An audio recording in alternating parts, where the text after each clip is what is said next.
বাগানের প্রতিটি গাছের থোকায় থোকায় ঝুলে আছে কমলা। সবুজ পাতার ফাঁকে ফাঁকে শোভা দিচ্ছে হলুদ ও সবুজ রঙের কমলা। কমলার ভারে নুয়ে পড়ছে গাছের ডালপালা। বাতাসে ছড়াচ্ছে কমলার সুস্বাদু ঘ্রাণ। এটা সেই আমেরিকার সেই ক্যালিফোর্নিয়ার সেই হানি ম্যান্ডারিন।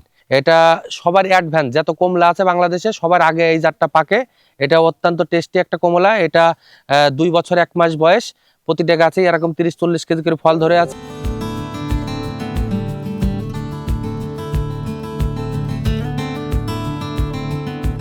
কমলার কিন্তু অনেক ভ্যারাইটি আছে। এই ট্যাঞ্জেরিনাটা এটা হচ্ছে আমেরিকার একটা জাত। এবছর প্রথম ফল পাইছি, প্রতি গাছে 15 কেজি করে 10 কেজি করে ফল এসেছে। আর এর বড় বৈশিষ্ট্য, যে কোনো চাষ করতে হলে হয় সবার ফার্স্টে উঠতে হবে, না লাস্ট উঠতে হবে। যখন সব একসাথে উঠবে সেটার কিন্তু মার্কেট ভ্যালু কমে যাবে। এটা হচ্ছে একদম লেট ভ্যারাইটি, মানে সবাই লাস্টে উঠবে। আর এর ভিতরে একদম পুরো টকটকে একদম ইয়েলো কালার।